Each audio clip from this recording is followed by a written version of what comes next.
Hello guys, good morning! Kamusta po kayong lahat? Ayan, sa mga hindi pa nakasubscribe, pakisubscribe po ang ating channel at pakipindot na rin ang ating tiny notification bell para ma-update po kayo pag meron tayong mga new upload videos. Disclaimer mga pari ko at mga marikoy, ang videong ito ay para lamang po sa may bukas ang kaisipan at may malawak na pang-unawa. Ang ating video ngayon ay isang katanungan mula sa isang user ang kanyang pangalan. Sabi niya, idol, sabi niya, paano nga ba ipinapahiwatig or paano nasasabi or paano ano ang ginagawa ng partner mo kapag gusto niyang makipag sa'yo? Ano yung basta bigla-bigla na ka na lang bang um, sinusunggaban? Sabi niya. So, yan ang kanyang katanungan. Pag gusto mong malaman ang ating kasagutan, patapos na lang po ang ating video hanggang sa dulo. Alright? So, hindi hindi madali no para sa mga kalalakihan yung ganyan no, lalo-lalo na sa mga baguhan ano. Siguro baguhan lang ito mga lods no. Nahihiya-hiya pa siya kasi kapag matagal na magkasama or yung mga mag-aasawa na wala, normal na lang yun eh, konting kibot lang ng lalaki or 'di ba, alam na ng mga babae yan. So dahil siguro si pare ko ay baguhan pa lang. So noong ako pare ko ay bago pa lang sa mga ganyan at bago lang din ang ating partner ay um, ang tawag dito yung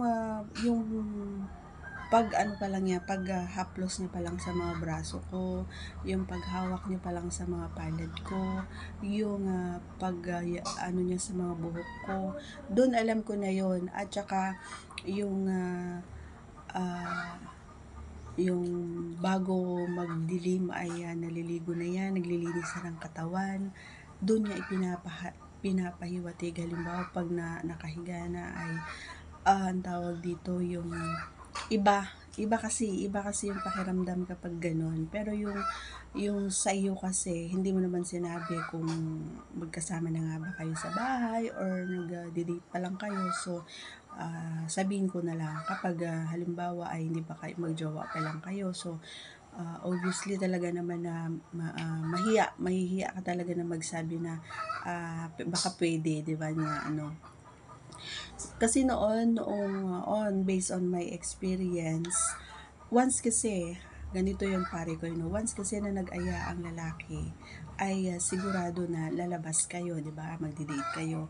So hindi ko naman sinasabi na lahat ng mga babae ay sumasama ano, at hindi ko rin sinasabi na lahat ng mga lalaki ay ganito yung ano nila, yung nasa isipan nila yung pag lumabas ay nakikipag. Pero mostly sa mga kalalakihan ay yun lang naman ang hinahangad ano. Ayan, bato-bato sa langit, tamaan, huwag magagalit. Hindi, totoo lang naman yung sinasabi natin, real talk ito. Kasi hindi magsasayang, lalo-lalo na ngayon ng mga pare ko na masyadong ano na yung advance na yung mga utak ng mga kalalakihan ano.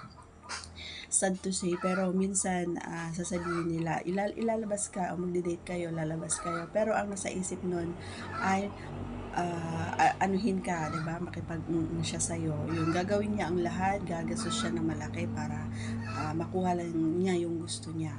May mga ganung ano no, pag-iisip, pero sad to say kapag nangyari yon minsan sila pa yung bigla na lang naglalaho, pero sana naman ay wag naman ganun ano. So once kasi halimbawa ikaw na once kasi na inaya mo ang isang babae ay matik na yun.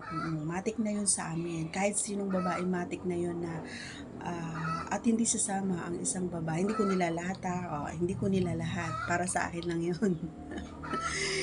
Matik na yon sa isipan namin na kapag sumama kami, ayan, or nakipag-date kami sa mga jowa namin, ay talaga naman na makakatikim kami.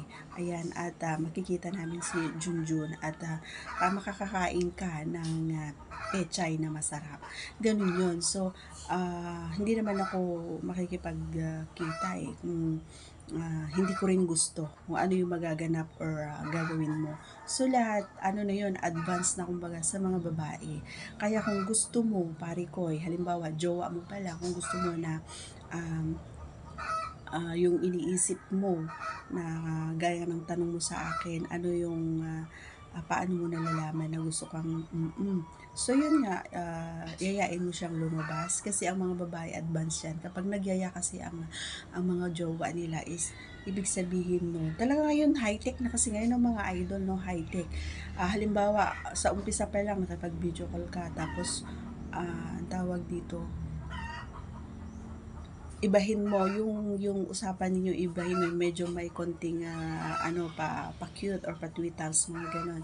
Ibahin mo yung system, kumbaga kung dati ay puro future, ayan, pag gusto mo makipag-date sa kanya, so ibahin mo yung kwentuhan, ibahin mo sa mga ganon, diba? Kapag sumakay siya, ibig sabihin gusto niya, so doon mo siya yayain na lumabas na kasi gusto niya yun. Pero kapag once na sasabihin niya na yung umiiwas siya sa mga sinasabi mo or iniiba niya yung kwento, ibig sabihin ay ayaw niya.